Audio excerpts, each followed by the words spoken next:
ఆంధ్ర తెలంగాణలో తక్కువ ఫీజులతో high quality results ఇస్తున్న ఏకైక సంస్థ తిరుమల్ ఐఏఎస్ ఇన్స్టిట్యూట్. బుల్లితెర సెలబ్రిటీలు సుడిగాలి సుధీర్, యాంకర్ రవిలు ఇటీవల ఓ టీవీ షోలో స్కిట్ చేయగా అది కాస్త వివాదాలకు దారితీస్తుంది. మెగాస్టార్ చిరంజీవి నటించిన బావగారు బాగున్నారు సినిమాలోని ఓ సీన్ ను రీక్రియేట్ చేయగా అది కాస్త విమర్శలకు దారితీస్తుంది. హిందువుల మనోభావాలను కించపరిచేలా, హిందూ దేవుళ్లను అవమానించేలా సుధీర్, రవి ప్రవర్తించారంటూ హిందూ సంఘాలు మండిపడుతున్నాయి. సుధీర్, రవి ఇద్దరూ బహిరంగంగా క్షమాపణ చెప్పాలని డిమాండ్ చేస్తున్నాయి. ఈ నేపథ్యంలో ఆ వివాదానికి ఫుల్ స్టాప్ పెట్టేలా యాంకర్ రవి స్పందించారు. అది స్కిట్ కాదని, సినిమా స్పూఫ్ మాత్రమేనని అన్నారు. ఎవరిని ఇబ్బంది పెట్టాలనేది తమ ఉద్దేశం కాదని, స్కిట్ లో భాగంగానే ఇది చేశామని అన్నారు. ఇక తన స్కిట్ వల్ల చాలా మంది బాధపడ్డారని తెలిసిందని, అలా చేయడం తప్పని కాల్స్ కూడా వచ్చాయని అన్నారు.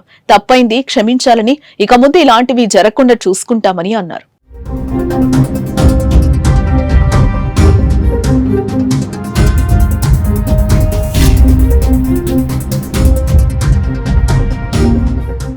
ఓ టీవీ షో కార్యక్రమానికి సీనియర్ హీరోయిన్ రంభ ముఖ్య అతిథిగా హాజరయ్యారు. దాంతో సుధీర్, రవి ఇద్దరూ కలిసి బావగారు బాగున్నార సినిమాలోని సన్నివేశాన్ని రీక్రియేట్ చేశారు.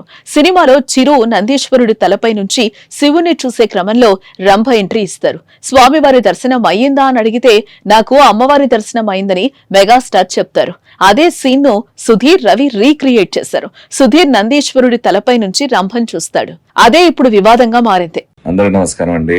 రీసెంట్ గా నేను అండ్ ఇంకొంతమంది ఆర్టిస్ట్ తో ఒక ప్రోగ్రామ్ సూపర్ సీరియల్ ఛాంపియన్షిప్ అనే ప్రోగ్రామ్ లో ఒక స్పూఫ్ చేశాము. ఇది ఇంటెన్షనల్ గా ఎవరినో హర్ట్ చేద్దాం, మోస్ట్ ఇంపార్టెంట్లీ హిందూస్ ని హర్ట్ చేద్దాం, వాళ్ళ సెంటిమెంట్స్ ని హర్ట్ చేద్దాం అని చేయలేదు.